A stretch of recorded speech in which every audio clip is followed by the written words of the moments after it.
పార్వతీపురం మాన్యం జిల్లా జియమ్మవలస మండలం చినమేరంగి కోటలో మాజీ ఉప ముఖ్యమంత్రి పాముల పుష్పశ్రీవాణి సమావేశం నిర్వహించారు. ఆమె మాట్లాడుతూ ఎన్నికల ముందు కూటమి ప్రజలకు ఇచ్చిన 237 హామీలు ఎక్కడా అని ప్రశ్నించారు. మాజీ ముఖ్యమంత్రి జగన్మోహన్ రెడ్డి కన్న ప్రజలకు ఎక్కువ పథకాలు ఇస్తామని చెప్పి అధికారంలోకి వచ్చే ప్రజలకు మోసం చేసిన ఘనత చంద్రబాబుదేనని ఎద్దేవా చేశారు. 20 లక్షల ఉద్యోగాలు, తల్లికి వందనం, ప్రతి మహిళకు 1500 ఇస్తామని చెప్పి ఇప్పుడు రాష్ట్రం అప్పుల్లో కూరుకుపోయిందని అనడం ఎంతవరకు సమంజసమని చంద్రబాబుని ప్రశ్నించారు. శ్రీలంక చేశారని చెప్పినటువంటి చంద్రబాబు నాయుడు గారు అదే నోటుతోటి ఎలక్షన్ మేనిఫెస్టోలో ఎలక్షన్ ముందు సభల్లో జగన్మోహన్ రెడ్డి గారి కన్నా ఎక్కువ పథకాలు ఇస్తాను, జగన్మోహన్ రెడ్డి గారి కన్నా రెట్టింపు డబ్బు ప్రజలకు అందజేస్తానని చెప్పేసి చంద్రబాబు నాయుడు గారు మాట ఇవ్వడం జరిగింది.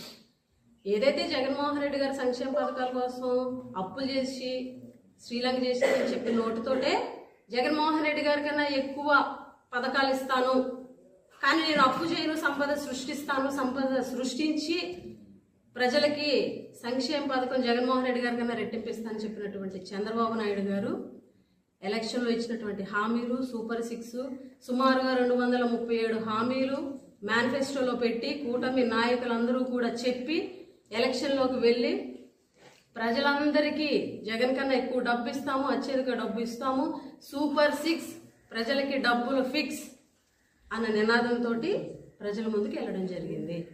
బాబు షూరిటీ భవిష్యత్తుకు గ్యారంటీ అన్న నోటితోటే ప్రజల్లోకి వెళ్ళి గెలిచి ఈరోజు బాబు షూరిటీ ప్రజలకు వెన్నుపోటు గ్యారంటీ ఎప్పట్లాగే అన్నట్టుగా ఈరోజు ప్రభుత్వ తీరు ఉంది. ఎందుకనంటే గెలిచిన తర్వాత, ముఖ్యమంత్రి అయిన తర్వాత, అధికారంలోకి వచ్చిన తర్వాత ఎప్పట్లాగే చంద్రబాబు నాయుడు గారు గతంలో ఈ 40 ఏళ్ల ఆయన రాజకీయ అనుభవంలో ఎప్పుడు ముఖ్యమంత్రి అయినా కూడా ఎలక్షన్ ముందు ఇచ్చినటువంటి హామీలను పక్కన పెట్టి వాటిని తుంగలో దొక్కి ప్రజలకి ఇచ్చిన హామీలతో పని లేదు అని చెప్పి 5 ఏళ్లు నడిపించేసి 5 ఏళ్ల చివర మళ్ళీ ఎలక్షన్కు ముందు తాయిలాలు ఇచ్చే విధంగా ఏ రకంగా ఆయన రాజకీయంగా ఈ 40 ఏళ్ళు ఆయన రాజకీయ ప్రస్థానం వెళ్ళిందో ఆయనలో మార్పు రాలేదు. ఈరోజు అధికారంలోకి వచ్చి ప్రజలకు ఇచ్చినటువంటి హామీలను పక్కన పెట్టి ఈరోజు ఏం చెబుతున్నారు? రాష్ట్రం అప్పుల పాలైపోయింది, రాష్ట్రం దివాలా తీసేసింది కాబట్టి ఈరోజు మళ్ళీ రాష్ట్రాన్ని గాడిలో పెట్టి అభివృద్ధి చేసిన డబ్బులతోటి సంపద సృష్టించిన తర్వాత ప్రజలకు ఇచ్చినటువంటి హామీలు సంక్షేమ పథకాలు నెరవేర్చగలను, లేకపోతే చెయ్యలేను అని చెప్పేసి ఈరోజు చంద్రబాబు నాయుడు గారు నిస్సిగ్గుగా చేతులు ఎత్తేయడం మీరు అందరూ కూడా చూశారు. ఎలక్షన్ అయిపోయి అధికారంలోకి వచ్చిన తర్వాత చంద్రబాబు నాయుడు గారు ఈ 7 నెలల్లో చేసినటువంటి అప్పు 1,20,000 కోట్ల రూపాయలు. మరి ఆయన అప్పు చేస్తే మీరు సంపద సృష్టిస్తామని చెబితే మీరు సృష్టించాల్సింది సంపద కదా, మరి మీరెందుకు అప్పు ఈరోజు 1,20,000 కోట్లు 8 నెలల్లో తీసుకున్నారని మేము ప్రశ్నిస్తున్నాం.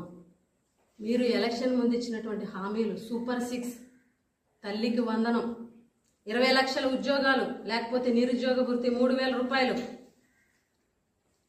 అదేవిధంగా